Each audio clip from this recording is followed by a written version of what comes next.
Hello student, welcome back to my Prayas channel. आपका इस channel पे स्वागत है।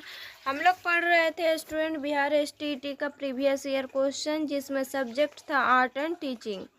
तो आर्ट एंड टीचिंग का जो है हम लोग प्रीवियस ईयर क्वेश्चन पढ़ रहे थे। तो जिनका भी अभी बिहार एसटीईटी का एग्ज़ाम है पेपर 1 एंड पेपर 2 का, उनके लिए जो है ये आर्ट एंड टीचिंग का क्वेश्चन बहुत ज़्यादा इम्पोर्टेंट है। तो इस वीडियो को जो है पूरा देखिएगा। और जो भी स्टूडेंट इस चैनल पे नए हैं, इस चैनल को जो है ज़रूर सब्सक्राइब कीजिएगा। आज जो है हम लोग पढ़ेंगे स्टूडेंट, ये एग्ज़ाम हुआ है 18/9/2020 का। 18/9/2020 को जो है ये एग्ज़ाम हुआ है शिफ्ट 3 में। इसी का क्वेश्चन जो है आज हम लोग पढ़ेंगे। तो आज का जो है फर्स्ट क्वेश्चन है, निम्न में कौन सा कौशल संवेगात्मक बुद्धि से संबंधित है। तो कौन सा कौशल जो है संवेगात्मक बुद्धि से संबंधित है। तो फर्स्ट ऑप्शन है याद करना, सेकंड ऑप्शन है गतिक प्रक्रमण, थर्ड ऑप्शन है विचार करना और फोर्थ ऑप्शन है समानुभूति देना। तो इसमें क्वेश्चन पूछा था स्टूडेंट कि कौन सा कौशल जो है संवेगात्मक बुद्धि से संबंधित है। तो समानुभूति देना जो है संवेगात्मक कौशल से संबंधित है। इसका जो है एक्सप्लेनेशन दिया हुआ है स्टूडेंट कि संवेग एक मानसिक स्थिति है जो भय, क्रोध, प्रेम आदि से जुड़ी है, जबकि संवेगात्मक बुद्धि किसी व्यक्ति की स्वयं की भावनाओं और दूसरे की भावनाओं को पहचानने, नियंत्रित करने और प्रबंधित करने की क्षमता को संदर्भित करती है। निम्न में से समानुभूति कौशल संवेगात्मक बुद्धि से संबंधित है।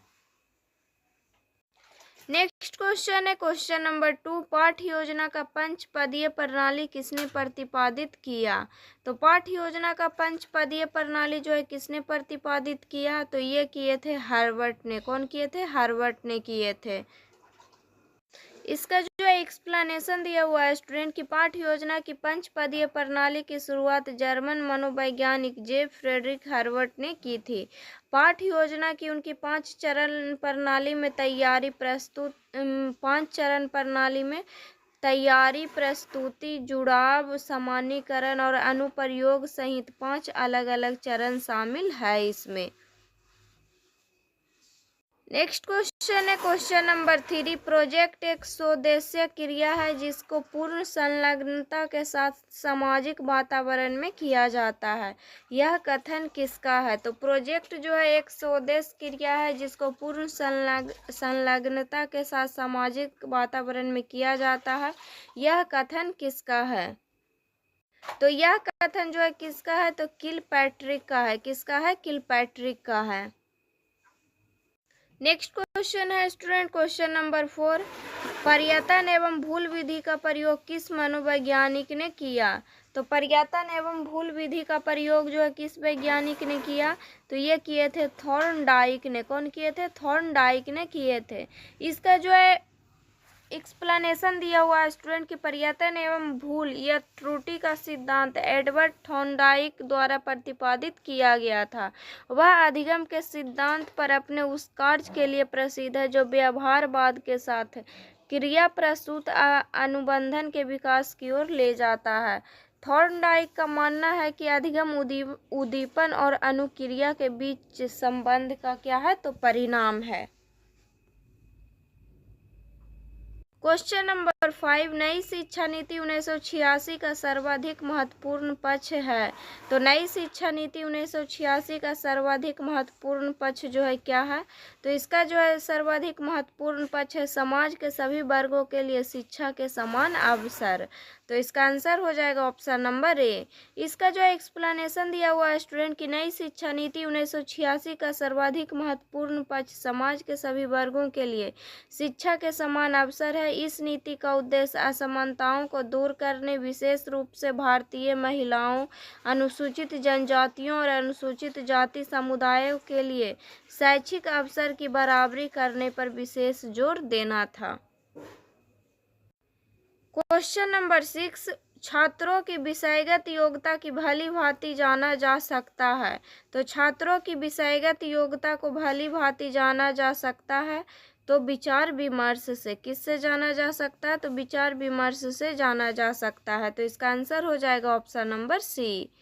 इसका जो एक्सप्लेनेशन पढ़ लेंगे स्टूडेंट कि छात्रों की विषयगत योग्यता को विचार विमर्श को भली भांति जाना जा सकता है। विषयगत योग्यता पहले किसी विषय की पहचान करके विकसित की जाती है। यह विषय न केवल छात्रों की ज़रूरतों और रुचियों पर आधारित होनी चाहिए बल्कि विकास की दृष्टि से उपयुक्त होना चाहिए।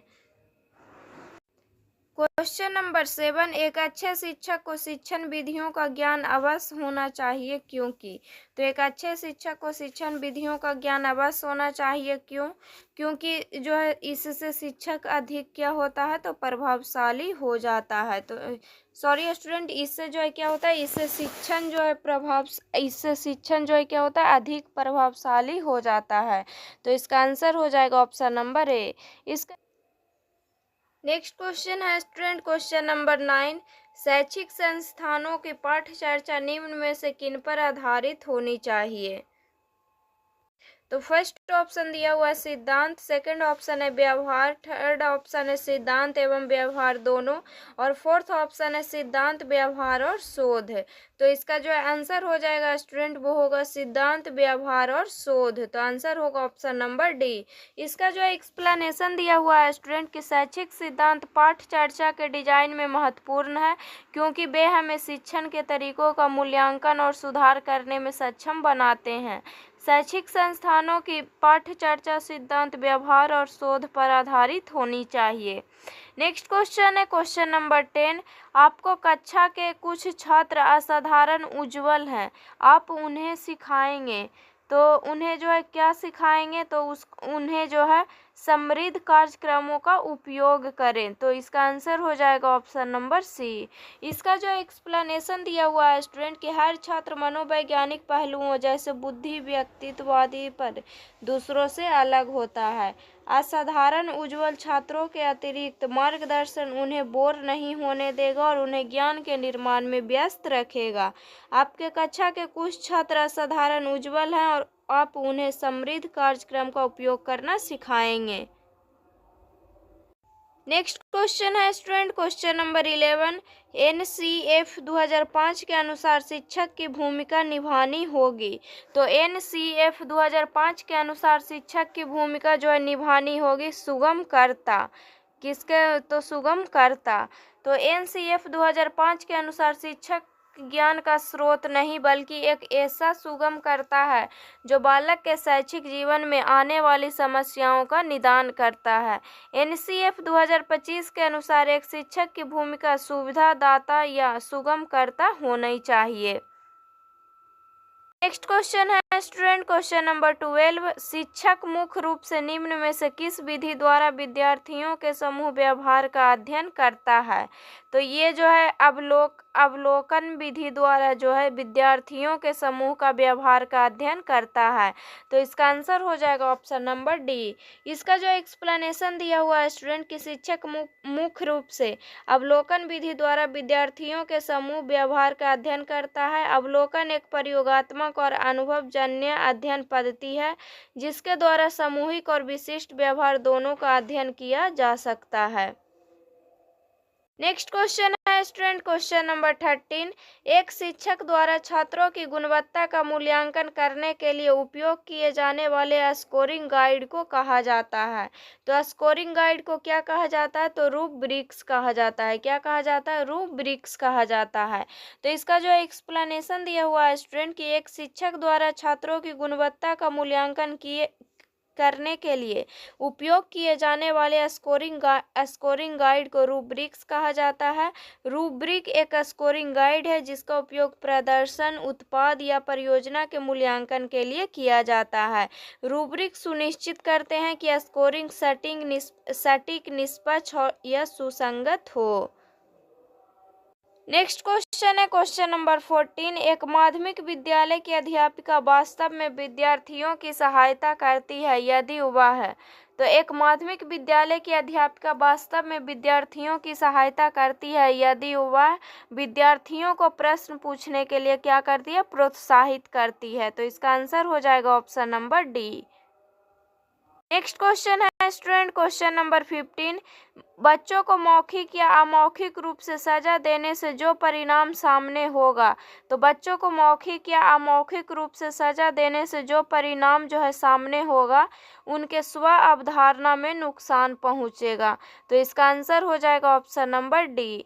तो क्या होगा, उनके स्व अवधारणा में जो क्या होगा, नुकसान पहुंचेगा। तो अवांछित व्यवहार को समाप्त करने के लिए दंड बहुत प्रभावी नहीं है। शारीरिक दंड देना, कक्षा में डांटना या धमकी देना और कक्षा के घंटों के बाद हिरासत में रखना विद्यालय में दिए जाने वाले दंड के क्या है, कुछ उदाहरण है। बच्चों को शाब्दिक या अशाब्दिक दंड से उनकी आत्मधारणा या स्वधारणा को ठेस पहुंचती है। नेक्स्ट क्वेश्चन है स्टूडेंट क्वेश्चन नंबर 16, एक शिक्षक अपने छात्रों को सीखने हेतु अंतः प्रेरित होने के लिए कैसे बढ़ावा दे सकता है। तो एक शिक्षक अपने छात्रों को सीखने हेतु अंतः प्रेरित होने के लिए कैसे बढ़ावा दे सकता है। तो व्यक्तिगत लक्ष्यों और उनके महारत को निर्धारित करने में उनका समर्थन करके। तो इसका आंसर हो जाएगा ऑप्शन नंबर सी। इसका एक्सप्लेनेशन दिया हुआ है स्टूडेंट कि एक शिक्षक अपने छात्र को सीखने के लिए आंतरिक रूप से प्रेरित बने रहने के लिए व्यक्तिगत नैपुण्य, लक्ष्य और उनकी महारत को निर्धारित करने में उनको सहयोग देकर सीखने के लिए आंतरिक रूप से प्रेरित रहने के लिए प्रोत्साहित कर सकता है। पुरस्कार देना बाहरी प्रेरणा से क्या है, तो पुरस्कार देना जो है बाहरी प्रेरणा से संबंधित है। क्वेश्चन नंबर 17, जब एक बच्चा असफल हो जाता है तो इसका मतलब है। तो जब एक बच्चा असफल हो जाता है तो इसका मतलब क्या है कि वह तंत्र जो है क्या, असफल हो गया है। तो इसका आंसर हो जाएगा ऑप्शन नंबर बी। जब एक बच्चा असफल हो जाता है तो इसका मतलब जो है तंत्र असफल हो गया है। असफलता क्या है, तो असफलता जो है वांछनीय लक्ष्य नहीं मिलने की स्थिति है और इसे सफलता के विपरीत के रूप में देखा जा सकता है। छात्रों की विफलता कई भौतिक, बौद्धिक, विविधतापूर्ण, भावनात्मक और सांस्कृतिक कारण है। नेक्स्ट क्वेश्चन है क्वेश्चन नंबर 18, शिक्षण अधिगम प्रक्रिया में व्यक्तिगत ध्यान महत्वपूर्ण होता है क्यों। तो शिक्षण अधिगम प्रक्रिया में व्यक्तिगत ध्यान महत्वपूर्ण होता है क्यों, क्योंकि बच्चे अलग अलग गति से विकसित होते हैं और अलग अलग तरीके से सीखते हैं। तो इसका आंसर हो जाएगा option number C. Next question है स्टूडेंट क्वेश्चन नंबर 19, एक शिक्षिका कभी खुद से सवाल का जवाब नहीं देती है जब वह अपने बच्चों को उत्तर देने, समूह चर्चा करने और सहकारी अधिगम को अपनाने के लिए प्रेरित करती है। यह उपागम किस सिद्धांत पर आधारित है। तो यह उपागम जो है सक्रिय सहभागिता पर आधारित है। तो इसका आंसर हो जाएगा ऑप्शन नंबर सी। सक्रिय सहभागिता किसको कहते हैं, तो सक्रिय सहभागिता तब होता है जब कोई बच्चा दूसरे के साथ बातचीत करने, संवाद करने और भाग लेने में सक्षम होता है। जैसे एग्जाम्पल क्या होगा इसका स्टूडेंट, तो एग्जाम्पल होगा एक शिक्षिका कभी खुद से सवाल का जवाब नहीं देती है, वह अपने छात्रों को उत्तर देने, समूह चर्चा करने और सहकारी अधिगम को अपनाने के लिए प्रेरित करती है। क्वेश्चन नंबर 20, आपके किसी विद्यार्थी द्वारा अप्रासंगिक प्रश्न पूछे जाने पर आप क्या करेंगे। तो अप्रासंगिक प्रश्न पूछे जाने पर जो है उसको अन्य अवसर देंगे। तो इसका आंसर हो जाएगा ऑप्शन नंबर सी। इसका जो एक्सप्लेनेशन दिया हुआ है स्टूडेंट कि जब एक छात्र कक्षा में एक गलत प्रश्न पूछता है तो शिक्षक एक उपयुक्त स्पष्टीकरण देकर छात्र को सही बनाने और उसकी शंका को दूर करने के लिए एक अच्छी रणनीति का चयन करने की आवश्यकता होती है। नेक्स्ट क्वेश्चन है स्टूडेंट क्वेश्चन नंबर 21, एक अच्छे परीक्षण में 3 गुण होते हैं। तो एक अच्छे परीक्षण में 3 गुण क्या होते हैं। तो एक अच्छे परीक्षण में 3 गुण होते हैं, वैधता, विश्वसनीयता और व्यावहारिकता। तो इसका आंसर हो जाएगा ऑप्शन नंबर बी। छात्रों की पहली कोई समान नियम बताकर उसके बाद उस नियम के उदाहरण देकर नियम के पुष्टि करने की विधि को क्या कहते हैं। तो इस विधि को कहते हैं स्टूडेंट निगमन विधि, डिडक्टिव मेथड। निगमन विधि किसको कहते हैं, तो इसका एक्सप्लेनेशन दिया हुआ है कि निगमन विधि में छात्रों को पहले नियम को अच्छी तरह से बता दिया जाता है, बाद में उदाहरण दिया जाता है जिसमें बच्चों को समझने में काफ़ी सुविधा होती है और बच्चे इस विधि से बहुत अच्छी तरह से सीखते हैं। शिक्षक बच्चों को पढ़ाते समय इस विधि का प्रयोग जो है सबसे ज़्यादा करते हैं। नेक्स्ट क्वेश्चन है क्वेश्चन नंबर 23, सूक्ष्म शिक्षण चक्र का सही क्रम कौन सा है। तो सूक्ष्म शिक्षण चक्र का सही क्रम कौन सा है, तो इसका जो है सही क्रम है सूक्ष्म पाठ्य योजना, शिक्षण, प्रतिपुष्टि, पुनः पाठ्य योजना, पुनः शिक्षण, पुनः प्रतिपुष्टि। तो इसका आंसर हो जाएगा ऑप्शन नंबर डी। इसका एक्सप्लेनेशन दिया हुआ है स्टूडेंट कि सूक्ष्म शिक्षण को इस तरह परिभाषित किया गया है जहां इसे कक्षा के समय के आकार में छोटा किया जाता है और एक विशिष्ट शिक्षण कौशल पर ध्यान केंद्रित किया जाता है। सूक्ष्म शिक्षण चक्र के 6 चरण उनके मानक समय अवधि के साथ होती है। नेक्स्ट क्वेश्चन है स्टूडेंट क्वेश्चन नंबर 24, बालकों में शोध एवं अनुसंधान संबंधी क्रियाकलाप विकसित करने हेतु। तो बालकों में शोध एवं अनुसंधान संबंधी क्रियाकलाप विकसित करने हेतु आप उन्हें शोध व अनुसंधान कार्य के महत्व से क्या कराएंगे, तो अवगत कराएंगे। तो इसका आंसर हो जाएगा option number B. Next question है स्टूडेंट क्वेश्चन नंबर 26, दल शिक्षण की परिकल्पना में अंतर्निहित है। तो दल शिक्षण की परिकल्पना में अंतर्निहित क्या है, तो यह है स्कूल के सर्वश्रेष्ठ शिक्षक अधिक छात्रों द्वारा साझा किए जा सकते हैं। तो इसका आंसर हो जाएगा ऑप्शन नंबर सी। इसका जो एक्सप्लेनेशन दिया हुआ है कि दल शिक्षण की परिकल्पना में स्कूल के सर्वश्रेष्ठ शिक्षक अधिक छात्रों द्वारा साझा किए जा सकते हैं। शिक्षक जो है सक्रिय रूप से सभी छात्रों को सामग्री और कौशल के निर्देश साझा करते हैं। नेक्स्ट क्वेश्चन है स्टूडेंट क्वेश्चन नंबर 26, पदानुक्रम के उच्चतम स्तर पर है। तो पदानुक्रम के उच्चतम स्तर पर क्या है, तो मूल्यांकन है, क्या है, इवोल्यूशन है। तो इसका आंसर हो जाएगा option number C. Next question है स्टूडेंट क्वेश्चन नंबर 27, सूक्ष्म शिक्षण किस दक्षता पर केंद्रित है। तो सूक्ष्म शिक्षण जो है किस दक्षता पर केंद्रित है, तो ये जो है विषय वस्तु पर स्टूडेंट,